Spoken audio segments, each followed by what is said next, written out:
Hi guys, welcome to the Energetic Hope Cat. It's me, the Energetic Hope Cat. Welcome to another YouTube video. So, before I begin, I am deciding to change my upload date from Friday to Saturday because Friday has not been working well with me. So I'm changing it to Saturday. And, well, let's just get into the video. So, in this video, I was originally going to do another Lord of the Rings What If with the character called Gandalf. And I was originally going to talk about what if he was similar to another wizard in a fantasy literature that wasn't about him, or how would he react to certain Disney movies. But that's going to be the next video. So I'm actually going to have a bit of a change of pace and talk about another famous story called Willy Wonka. Okay. So I'm just going to go out random and start talking. The first thing I'd like to address is that the story of Willy Wonka and the Chocolate Factory is pretty well known. I mean, most of you guys know of it. Most of you guys have heard it. Most of you guys have, watched it or read it. So, unless you've been living under a rock your whole life and have no idea about Willy, go watch the movie because it's really good. Yes, the 1971 movie. I'm just going to get right into it because this video will require a lot of spoilers. If you haven't seen any of the movies, you will be spoiled. So watch the movie and then get spoiled. If you like spoilers, go watch this video. Okay, so I'm just doing a couple things here. Alright, now let's get started. The first thing I'd like to address are the 4 golden ticket winners. And if you probably have forgotten in a long time that the 4 golden ticket winners in the movie, well, there are 5, but the 4 not good golden ticket winners were the most spoiled, annoying kids that Willy has ever met. They are bratty. Okay, they are brats. And I think they're brats and that they don't deserve to be in the factory. And I think that Willy has every right to be sort of dark humored with them, a little bit grumpy a little bit, maybe sarcastic with them, maybe indirect with them, but he's only direct and kind to Charlie. I think that he knows that the 4 kids that aren't Charlie will not win the factory, and that he's testing Charlie to see if he will win the factory, and I think that he sent the 4 kids to test Charlie in a way that would expose him to sinful values and how they should not be done. I think that sometimes you should learn what not to do so you can learn what to do. And I think that's what Willy was trying to do to Charlie, is that he was trying to teach him a lesson. He was trying to teach Charlie not to be sinful, not to be prideful, not to be gluttonous, not to be lazy, not to be rude, or I'm a know-it-all, not to be spoiled and entitled and I want, and selfish. So I feel like the kids and their parents came to the factory to test Charlie to see if he would withstand their pressure and stay good, or if he'd become like them. I think that Willy wanted to teach the other kids things too. He wanted to teach them how not to be and how to be good and how to be uncorrupted by vice. And he may have done it in a way that comes across as a little bit harsh and kind of questionable to some people. But you have to remember the time period, the author of the book was writing these grim, dark, funny stories that are cautionary tales for kids and parents. And he was trying to teach them a lesson. And he was trying to do it in a sort of fun but dark way so that they can remember it for life and that they wouldn't forget the good lessons in the books.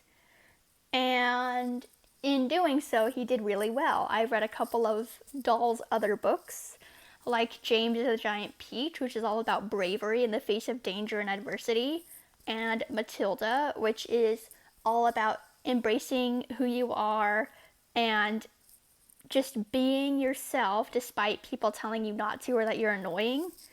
And he wrote other books too, but those are two of my other favorite books by Dahl because they have really good messages, you know? I think that in Matilda, the lesson is to love yourself and love your neighbor and be true to yourself. And then the lesson in James the Giant Peach is bravery, you know, in the face of danger. Don't be afraid to stand up for yourself, kind of thing. James is so tired of his aunts abusing him, and he dares to venture into the giant peach with his animal friends, the worm, the silkworm, the earthworm, the glowworm, and the centipede, if I remember correctly, in a big giant peach, going to America and encountering many dangerous things like the Cloudmen. Okay, that book discussion needs to be in another video, which I will do in one of my next videos as well. But all those things in that book is like all about bravery, you know, and kindness and loyalty, and how you should not let fear or abuse get to you too much, and that you shouldn't let them dictate your whole life. You have a life. So I am going to talk about that book more in a different video, but that book is definitely all about bravery. And now let's go back and circle back to Charlie and Chocolate Factory by Dahl. Dahl,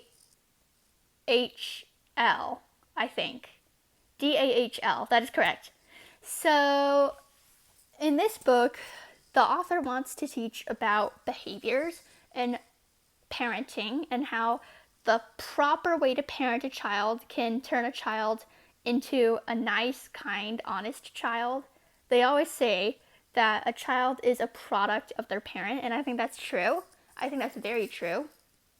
And in the case of Charlie and the Chocolate Factory, Dahl makes it a point to talk about how horrible behavior and sin will get you nowhere. It will only lead to severe consequences. And temptation can go so wrong and turn into a big lie. And how being virtuous and being kind and being good will lead to a much better outcome than being bad, you know? You'll get the rewards of being good and doing good for people, and the consequences of being bad. It kind of reminds me of some scriptures in the Bible that talk about temptation and sin, because just a little tangent here, that because in the Bible there's a lot of talk about how sin is horrible and you should not do that, and that how being nice is and being kind will help you. And I don't know, I feel like the scriptures just talk a lot about how, if you're being good, then yes, you'll seek the rewards of being good, you know? You'll be happy, and you'll be healthy, and you'll be, having so much fun with life and all that stuff. And then if you're being bad, then karma will come around to bite you, that kind of thing. And I think that in the case of the book by Dahl, I think that Charlie, our main character, is very good and nice because he was raised correctly and well loved by his family. And he is not perfect because he's only human. Because, okay, let's go to the 1971 movie real quick. In the 1971 movie, it shows his character in a way that I thought, I don't want to say the book didn't show it because that would be kind of mean, but it shows a flaw that Charlie has that the book didn't really show. Because, this camera is so weird. Okay. In the movie, it's pretty much the same story. However, there are some changes in it, which I really like. I think the movie adapted the book in a way that was very, I don't know, it adapted it for the medium, and it kept the spirit of the book while changing things that would actually make sense. Reminded me of Lord of the Rings a little bit. Except for Lord of the Rings is a very different story than Willy Wonka. So, but it definitely, the adaptation aspect is kind of similar. I do think that the movie showed Charlie with a flaw. And I guess that flaw would be envy. I mean, to envy something wouldn't be super bad, but if you envy it so much and like try to get it when someone tells you not to get it, like, I just want that thing and no one else is gonna get it except for me. Like, if you do it too much or if it goes too far, it's like, bad. But in the movie, we see a part where I'm pretty sure you know about it. Charlie and his grandfather go and steal the fizzy lifting drinks, alright? So Willy is taking the other kids to the egg room in this case, and Charlie and his grandpa Joe sneak in to the fizzy lifting drink room when Willy and the others aren't looking. And Joe is like, let's take a drink, Charlie. Nobody's watching. And Charlie's like, yeah, let's do it. And then they drink it. And then they know they're going to get in trouble, but Charlie is smart enough to get himself out of trouble. And he and his granddad burp their way down because that's the only way to get down. And they kind of have to, because if they didn't burp, then the fan would have killed them. And I'm glad they found a way to get out of there. They found a way to get out of the fan. So, and I feel like they know that Willy was watching from a distance because he couldn't bear to see Charlie disobeying him for the first time, you know, like making a mistake and being bad for the first time. It's like he wasn't able to watch, so he had to move on to the next room so he doesn't watch his successor let him down. So he was like, I can't do this anymore, I'm moving on. And he tried not to show it. He tried not to show it on his face. He was trying to be this cheerful, whimsical, you know, tough exterior to kind of hide his pain. And I feel like that's certain parts of the movie show that, you know? It's like, the other kids, they just kind of like got what they wanted and just kind of like took advantage of Willy, but in a bad way. You know, they didn't take advantage of him in a good way where it's like, okay, he told us to listen, let's take advantage of the warning and listen. You know, we have the opportunity. They just kind of like, I feel kind of sorry for Willy. Like, I'm thinking about it from his point of view, and it's kind of saddening. And I feel kind of sad right now because, like, Willy is just a nice, sweet man, and he wants to be very kind and gracious to people. Okay, he's been a recluse for years, so he's a bit of a hermit. Kind of reminds me of the Onceler in the Lorax movie, because he kind of also is a hermit as well for similar reasons. But I'm going to talk about him in another video. I know, I'm alluding to things. Anyway, going back to Willy, though. Willy's kind of a hermit, and he is alone. He's a little bit, he's gone a little cuckoo, to put it lightly. He's gone a little cuckoo after the spies stole his recipes. He kind of fell into depression, and he kind of closed himself off and became, I don't know, mentally, I don't know if it's mentally unstable, because a lot of people have said that, but I want to say he's become mentally strange, you know, like kind of like a little loopy. I like that he's a little loopy because it makes him different from people. And other people say it's creepy. I mean, I can definitely understand why they would say it's creepy. I don't know if creepy is the right way I would describe it personally. I'd say it's more like kind of edgy, sort of like dark humor. That's kind of how he is in the movie. And maybe creepy to a fault, but I don't get so scared where I have nightmares. I just get like, oh, that's creepy, or like, oh, that was dark, but like, I can handle it, you know? I can handle Willy having a bit of dark humor here and there, you know? Like, I don't think he's that bad of a person, but like, he's definitely different than your average person, so some people can just like assume that he's bad. I don't think he's extremely bad or evil. I just think he's like kind of flawed himself, and that he's trying, and I don't know, he does things differently because I don't want to say he forgot to socialize, but he just doesn't like to be normal, you know? He thinks just being a regular human, being all normal is boring. And he wants to be different. He just is different. And I like that he's different. And I think that Willy is a genius. He's actually kind of smart. Actually, he's very smart. What am I saying? But I do think he's also a human. I can understand the fact that people are like, oh yeah, he's the greatest candy man ever. Buy his candy, it's the best, blah, blah, blah. And I can definitely see why they would say that, because I'm pretty sure that he is. I would not deny that, you know? And they're like, he's famous for a reason. He's a legend, right? I think he's a legend, but I also think he's just a human. He's a normal human who has flaws of his own. One of his flaws is that he was too trusting, and in his younger days, he was much too trusting, much too kind to everybody, a little gullible. And then he was kind of like, I make chocolate, la la la la la. He was like very optimistic, which is good. Be optimistic, okay? Don't be a cynicist.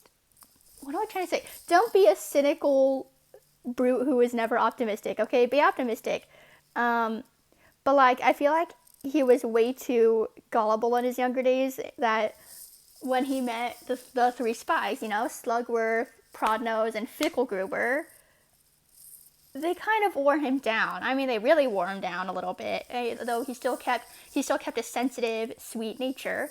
But then when more spies came into his life and started ruining him, I think he became a bit more cynical. He became, like, he started having cynicism, and he lost his trust in some people. And when he closed down his factory, he's like, okay, these people are horrible. Why did I trust them? And he just kind of like, I can't do this, and he starts being a hermit. I think that his flaw is definitely that he is too trusting and too nice to everybody. Okay, I'm a little guilty of that myself. That's also kind of my flaw. And I would say I'm kind of like Willy when he's younger, like before the spies, you know? Because I think that Willy, when he's younger, is like this, like, he's just a nice guy, getting started in the world, you know, he meeting friends, getting exposed to them, being exposed to their ways, you know, starting a chocolate shop. He starts a chocolate shop and he's like, makes it all magical and wonderful, and then later decides he wants to start a factory and make his business bigger and bigger. And he's just kind of having so much fun, and he's sharing his work with everyone because he trusts everyone. And then when they betray him, I expect that his heart was very broken, like extremely broken. And I don't want to know how he emotionally reacted. I think that would be really sad to watch. But I think he emotionally reacted in a way that was very human. You know, he had a reaction. Okay, let's just put it lightly and say that Willy had a reaction. Probably a very understandable reaction as well. And then when the golden tickets came, he started having hope that some kids, because he thinks, and a lot of people think, that kids are innocent, kids are good, kids aren't going to be mean, kids are going to be nice, kids will want imagination, kids will want to own a chocolate factory, they'll want to be with the greatest candy man ever. And I'm not saying that I disagree with Willy, because I know that there are a lot of kids who are like that, you know, a lot of kids that are what I think Willy would want for a successor, you know, like a lot of them are very innocent and sweet and just kind of like, hey, can I help you? Everything is magical. Hey, you know, like if someone's sad, they're like, hey, I'm just going to make you laugh. Or if someone got hurt, they're like, can I get a doctor? You know, they're just very like, a lot of them are pure and sweet and they haven't been corrupted by the world yet. So they're just kind of like, I think everything's magical, you know, and that's true for a lot of kids. Through my experiences, that's just very true to, you know, because children are supposed to be good. They're supposed to be nice, maybe a bit mischievous and get into trouble because they're kids, they're still learning, but playing is part of their mental development and they need it because playing can be learning, you know, playing is learning.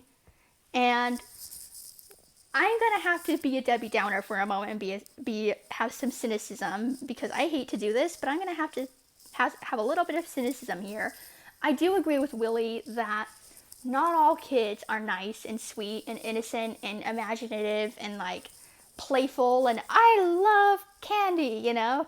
Not all kids, most are, but not all kids will be like that, because it depends on how they're raised. Okay, now I'm kind of talking like Willy here. So some kids are raised very wrong and they're exposed to the world when they're way too young and they kind of are cynical, you know, and they're just kind of like not being children the way children should be.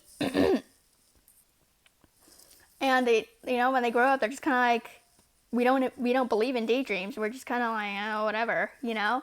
There is a notable example in the new movie about Willy Wonka, the prequel, and there's this girl in the movie named Noodle. I don't know what her real name is. I know what her last name is, but it never gave us her real first name. But okay, I'm just gonna say that she's Noodle as a nickname. Anyway, and she's an example of character development because she starts off as this cynical girl who's like, and I think she's like 12 or something, and she's like, yeah, whatever, it's just a dream. I don't believe in magic. I don't believe in daydreams. And it's understandable because she was in an abusive background with very mean servants, and she was basically put as a servant girl in indentured servitude and slavery, which is illegal now in the Constitution. But the servants in the house, Scrub It and Bleacher, there we go, were treating her like dirt, basically. And so they like beat the magic out of her. And when she met Willy, she was like, okay, he's a little crazy. Yeah, whatever. He's weird. And then by the end of the movie, she learns to she relearns to be a kid, you know? And then she relearns what it means to be imaginative. So she's one of those kids who are able to change with the right amount of persistence and the right people to help them change for the better.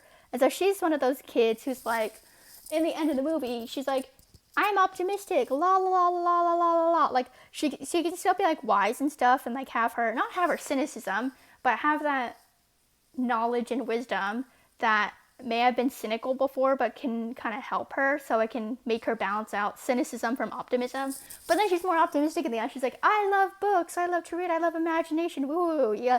And then in the movie, she's like, yay, you know? She becomes more like daydreamy and like, I think it's fun to daydream, you know? But then she's like changes for the better. I like that she changes for the better because then it proves that kids who were raised wrong and raised in not good circumstances and are cynical can change for the better and become less cynical, more optimistic, know what love is, and just kind of live life and be normal, you know?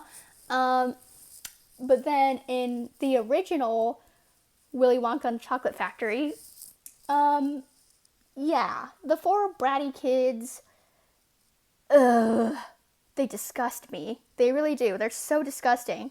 Because they're not like Noodle, okay? They're not like Noodle, who started off as this boring, serious girl with no imagination and ended up as a nice, sweet girl with lots of imagination. Heck, she probably became an author of some kind. Or a librarian, because she likes books so much. But the other kids in the original 1971 movie, oh no. They started off as brats, they ended as brats, okay? I like to believe that they also changed and became better people, and they apologized to Willy for what they did to him and his legacy later after the movie, like off screen. It was all off screen. But during the movie, ew, their behavior is horrible. Because during the movie, they're just cynical know-it-alls, and they're just kind of like rude. They're not well-mannered at all, or even casually well-mannered. You know, they're very demanding. They're not anything like Charlie.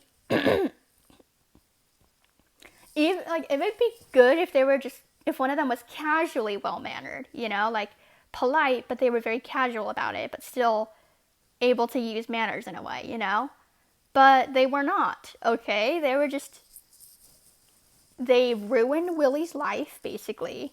In a way, okay, this sounds like a hyperbole, but they kind of did, but in a way that was more subtle. Like, first of all, and Veruca's the worst, okay?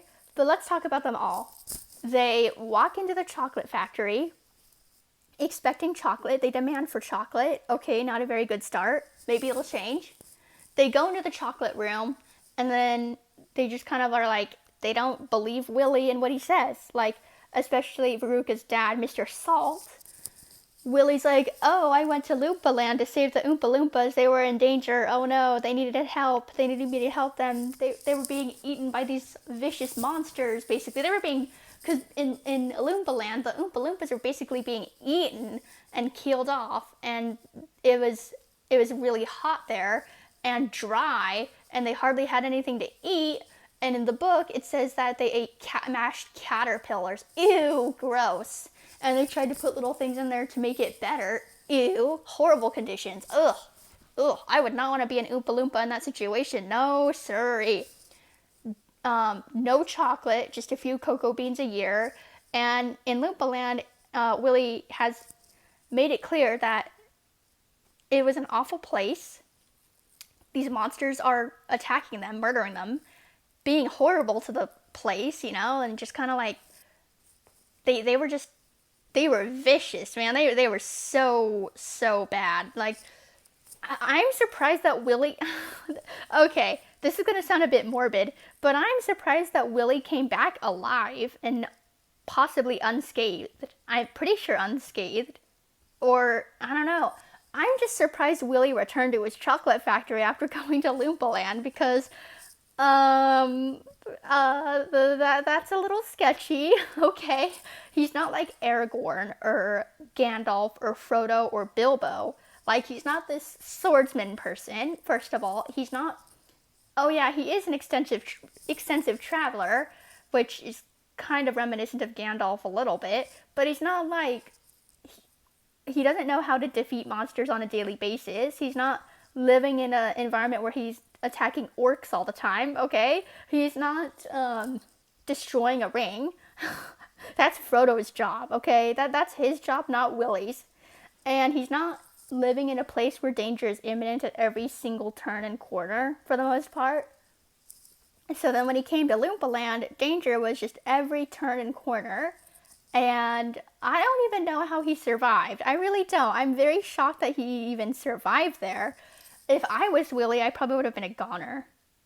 Also, I do have a disability, which can inhibit me. So if I was in Willy's shoes in Loompa Land, like if I was with Willy, I don't even know if I would have come back alive. Okay, I think I would have been a goner, and I don't even know what I would have done there. I would not make it.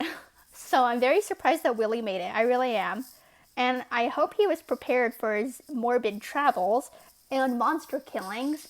I hope that he knew what he was doing. I'm pretty sure he had to learn, and then he had to go travel there. Yeah.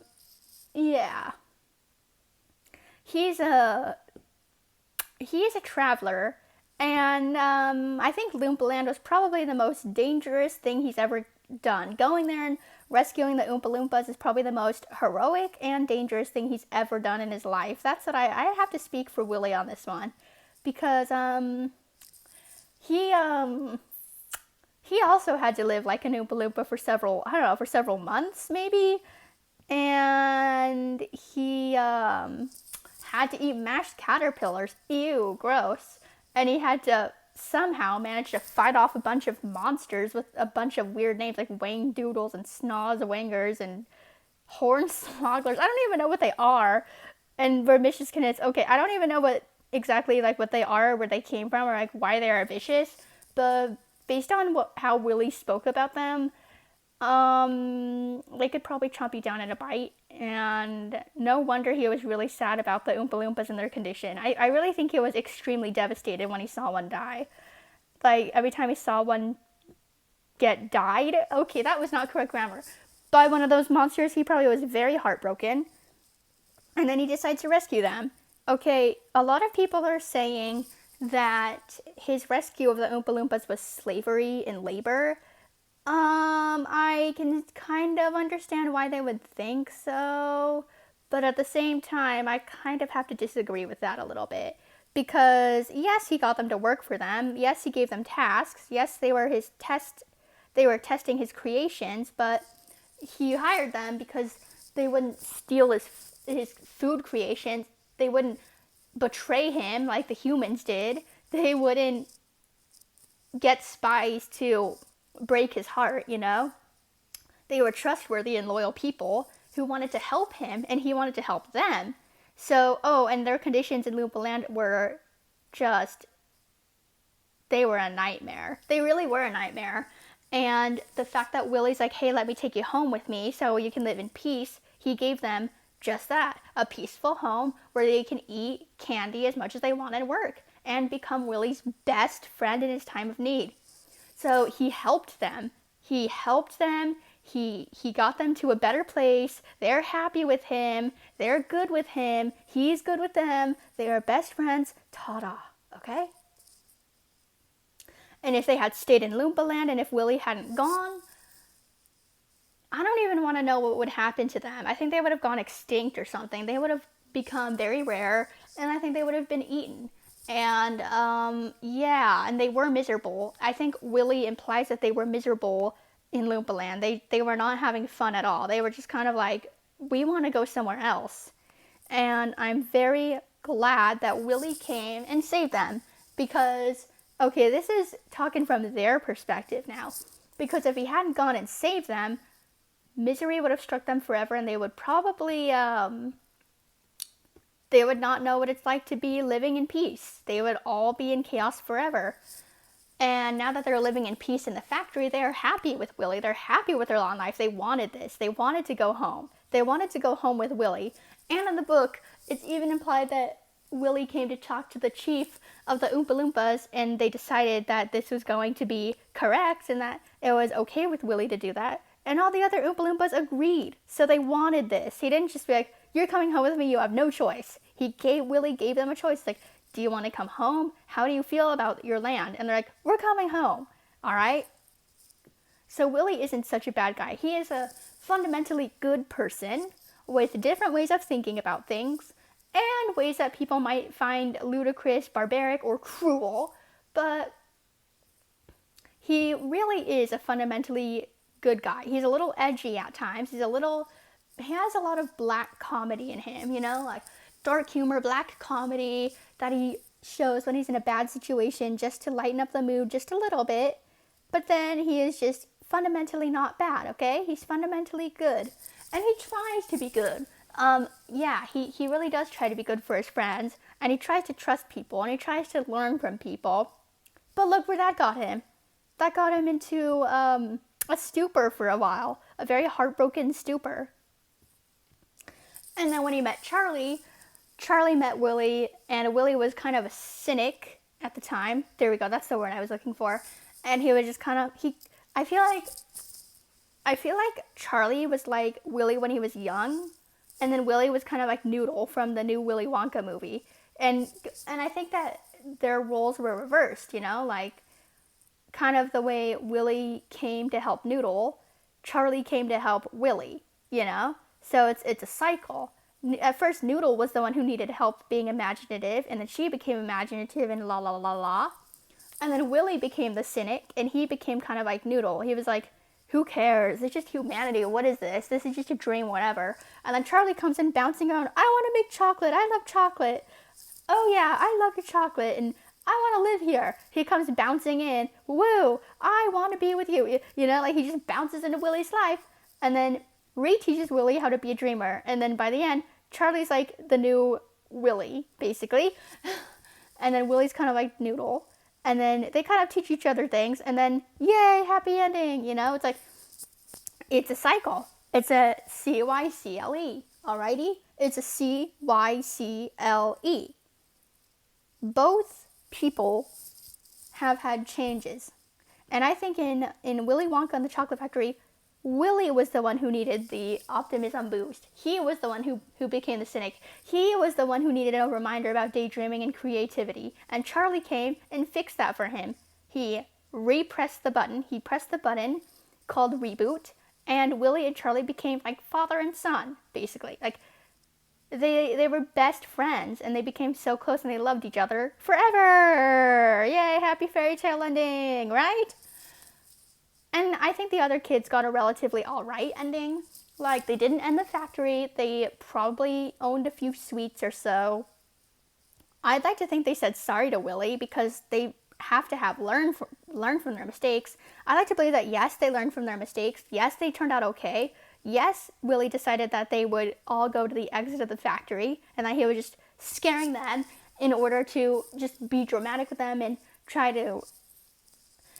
I think he was just putting on a show, you know. He was warning them about their demises and scaring them into stopping, but they didn't stop even when he was doing that. And I believe that he was just pulling their legs, you know, like the chocolate pipe leading into the chocolate fudge room.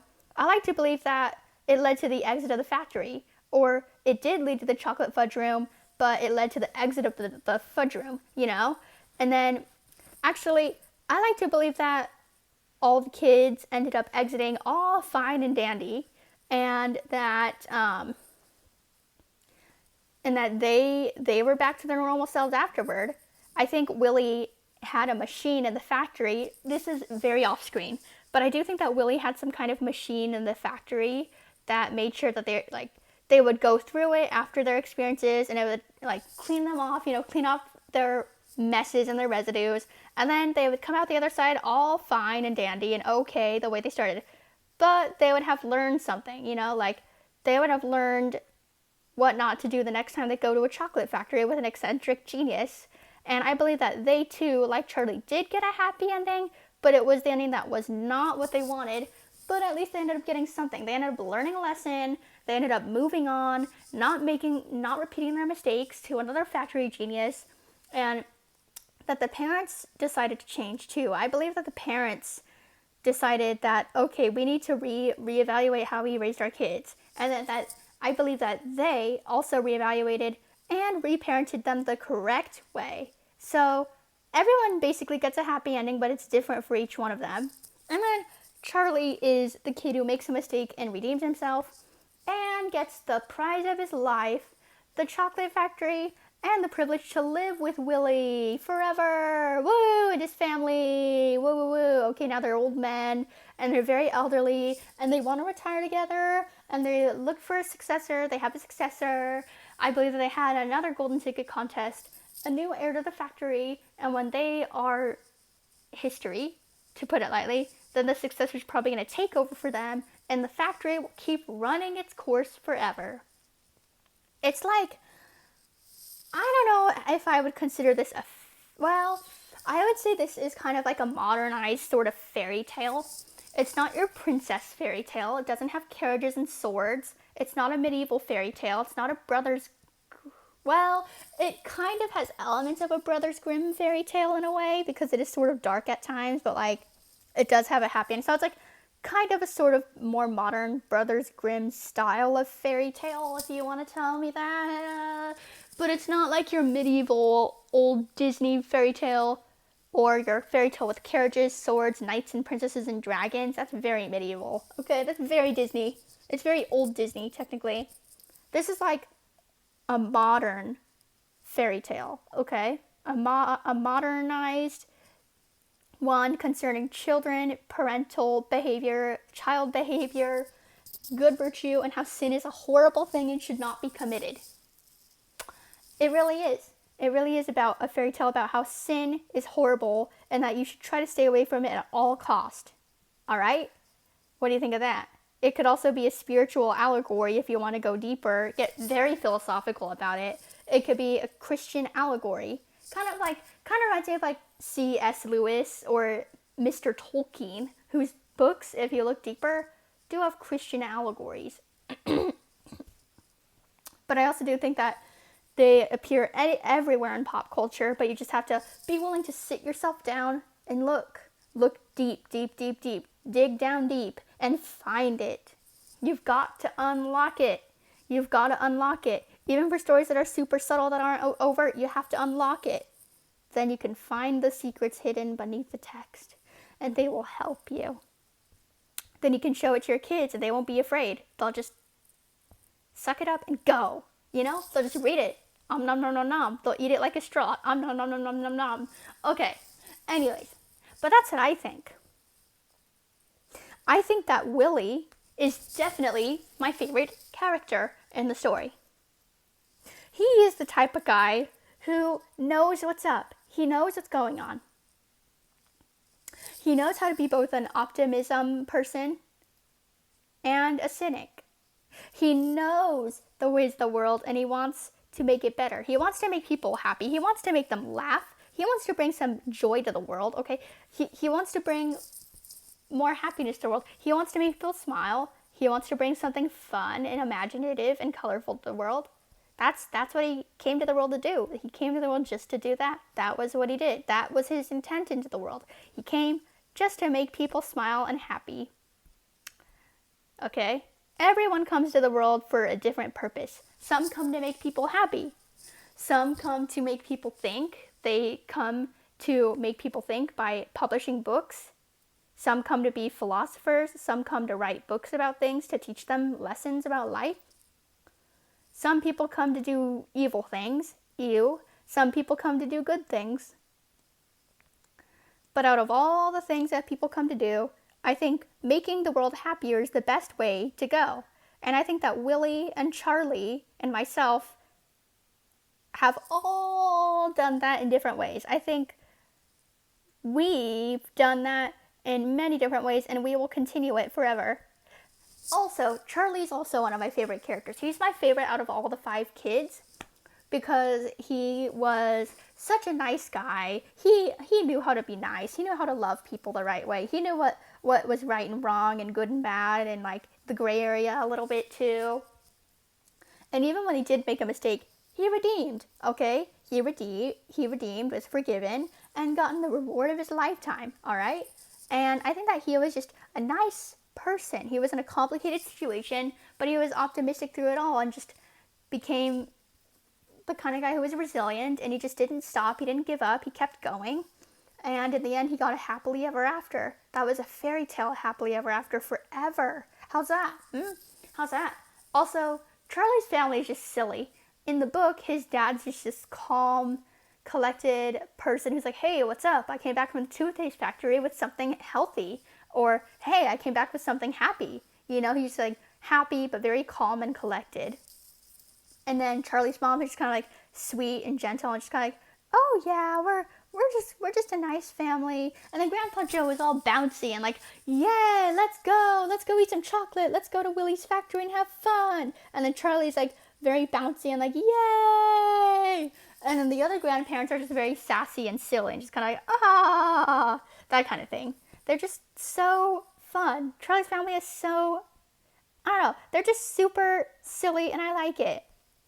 Now, my least favorite out of all the characters, definitely the spies, and spies because they stole Willy's foods. They stole the secrets to Willy's foods and broke his heart horribly. The 4 rotten golden ticket winners are also my least favorite because they treat Willy like dirt the whole time. They trash up the place, they complain about it, they say that it makes no sense, they tell Willy that he's loopy, they tell him that he's crazy, they insult him, they insult his business, they have no imagination, they have no creative spark, they call Willy out for no reason. They are horrifying. They are putrid, okay? That was a strong word, but that's how to describe those 4 rotten eggs of people. Okay, I think Willy probably would have liked that I said that because he probably would agree with me.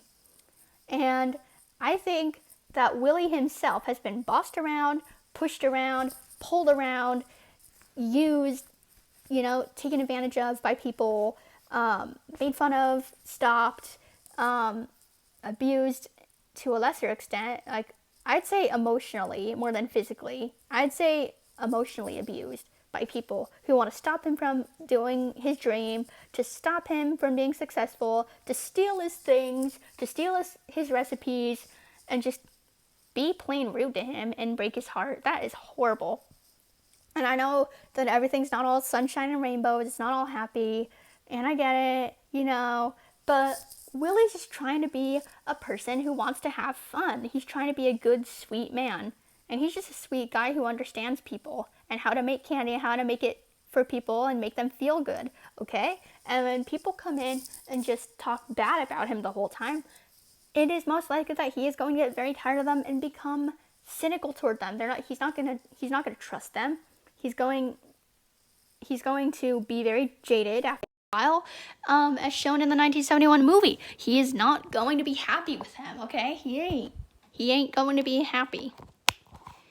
And, well, I think Charlie's family sort of made Willy feel better after all this time of being hurt. Willy finally felt better and truly, you know, like emotionally better, spiritually better, mentally better. He started getting better, physically better. Well, I don't know if physically better is the right word, because I'm pretty sure he's pretty well built, you know, pretty physically well adjusted, and he just needed to get better in the other three areas. Spiritual, which is belief and faith that things will go well. Mental, his mind needed some readjusting to people. And emotional, he just needed to start feeling happy again. And he did. In the end of the movie, he started feeling happy all over again. And he is a nice guy, okay? I like and respect Willy a lot. I really do. I really think that Willy's just a guy who just needs his heart to have a break. He just needs his heart to have a break, okay? And his heart finally gets that break, and I feel so relieved that his heart gets a break, okay? I think his story needs to be shared all over the world to teach people something about following dreams and being good and having good behavior and having good parental behavior. I will not ever be forgetting the fact that Willy's story is here to teach us something good, okay? We need more stories that teach people good things, not bad things, good things, okay? Anyway, this is my ramblings about the movie. I do think that I like the story of Willy and Charlie and following dreams and being imaginative. I like it. I love it. I don't just like it, I love it. And I think that this is a great story, and it's been told in many mediums before, so that people don't forget that Willy's story exists and should be told and never forgotten, because Willy is famous in real life as well as in his universe. Everybody knows what he's up to. Everybody knows his story. Everybody knows who he is. Well, at least most people. I'm always very shocked when someone doesn't know who Willy is. I'm like, hey, you need to get exposed now. And I expose it to them, and they love it. They do. Or at least they like it. But yes, I am going to end this video here because I've been talking for 3 hours, and I am going to see you in the next video. I am pushing my update day to Saturday instead of Friday because I always forget to upload on Friday. So Saturday is my new update day, and it's been working. So anyways, I'll see you in the next video, and it's a surprise, and I think you'll love it. All right, like, subscribe, comment, smash the like button 15,000 times, and I'll see you in the next video. All right, I'll see you in the next video, okay? Bye. Speak, take picture, stop recording video.